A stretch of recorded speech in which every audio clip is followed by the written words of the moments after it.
I analysed 100 pro matches to find the best skill moves in EAFC. There are over 100 skill moves and we narrowed it down to the top 5. And here we go. I've got my 4 eyes on and we're ready to rumble Blanc with Nicholas. It's already a ball roll. And throughout the match, I'm also analysing where each of these pros are performing these skill moves so that you'll know where to perform them. During the beginning stages of my analysis, it was quite clear there were 2 elephants in the room. The first being, well, the error again, the ball roll, ball roll, ball roll, ball roll, ball roll, ball roll, another ball roll, bang. We have the ball roll, it's the easiest one by far. I mean, easier than Arsenal trying to win a premiership. It is simple, all you need to do is point the right analog stick to the side of where the player is facing and he will ball roll to that side. And if we put our analysis hat on and take the time to actually look at what's happening with the ball roll, you can actually see the ball roll is always being taken into the space to either take it away from the defender or create a passing lane. And then it's partner in crime. Step over, speed boost. Why am I not surprised? Oh.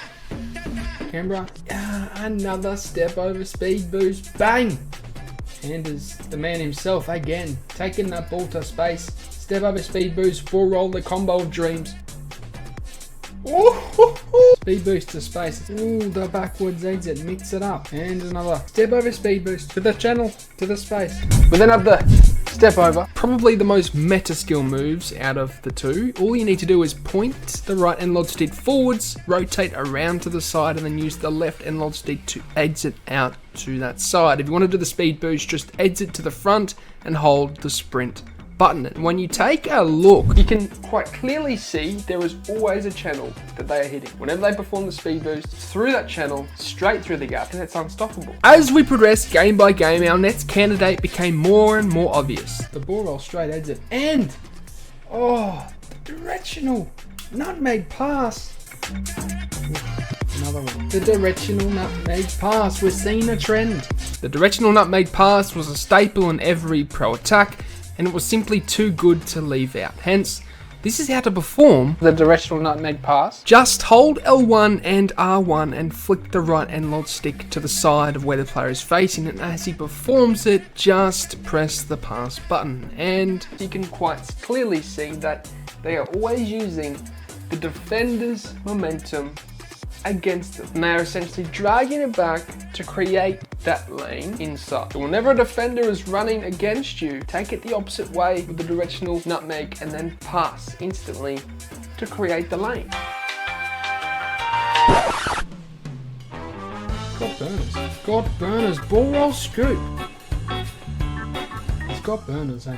Ball roll scoop, lovely. After seeing this particular skill move in action on numerous occasions, its sheer ability to turn away from approaching defenders and turn completely the opposite way in such a quick fashion meant leaving it out would be an injustice. Ball roll scoop, the only skill move combo in the 5 skill moves today. Just ball roll yet again, hold the right analog stick to the side of the player and then quickly fake shot to the direction you want to whilst holding the left analog stick, and he will scoop the ball. And looking at the only skill move combo here, you can see it's always taking the ball away from the defender that is next to you and then scooping the opposite way. Not only does it take it away from him, you go the opposite way, basically using the defender's momentum against him. And after analysing over 100 games and unveiling at least 4 of the best skill moves this year, it was time to decide the 5th and final best skill move in the AFC. Fake shot stop. I like the mix up here. You know, we are seeing some variation. And another fake shot stop.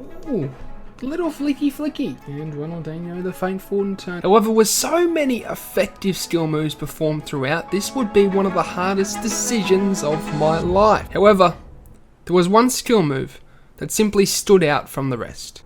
And this nice passing. Reverse elastico, great for the angle. I think in terms of effectiveness, it has to certainly get a look in. Ooh, through him. Oh. We might be onto something here. And another. And another. Why am I not surprised? And so it was settled. The reverse elastico will be hard. Once you get it down pat, the angles do make sense. The reverse elastico can be performed by holding the right analog stick to the left of where the player is facing and then rotating anti-clockwise around to the back of where he is facing. Taking a look yet again. With the reverse elastico, it is quite obvious they are always taking it to the right because there is space in that direction. And it's usually used to beat a defender one-on-one. It's one of the only skill moves that we're looking at beating defenders one-on-one with, but they're also looking where the space is, and if they think the reverse elastico will be able to hit it, then the pro will perform it. I think it's safe to say that after analysing hundreds of these pros play, every skill move that was used was either to take the ball away from the defender or take the ball into space. And I think this goes against the common misconception in that skill moves are only used for beating defenders in one-on-one situations, when in fact it's actually rather about doing your best to keep the ball away from the defenders, rather than beating them individually. And lastly, I think it is worth mentioning that regardless of what skill moves were used, there was one common thing throughout, and that was skill moves were really only performed in the danger area of the pitch. I mean, what you are noticing is it's a rare occasion that skill moves performed there in their own half. Sure, I mean, every now and then you would see a pro perform a skill move in their own half, let's say, to take the ball into that space. Step over speed boost, ball roll in your own half, but always to space. Always for the purpose of possession. But in general, they were used around the 18-yard box of their opponent. And last but not least, with the common use of these skill moves, you did see pros mix up the variations of these original skill moves. You saw them being creative and be versatile, including ball rolls, straight exits, or step over passes. It goes to show that no matter if the skill move is overpowered, you still need to be unpredictable when it comes to attacking an EAFC.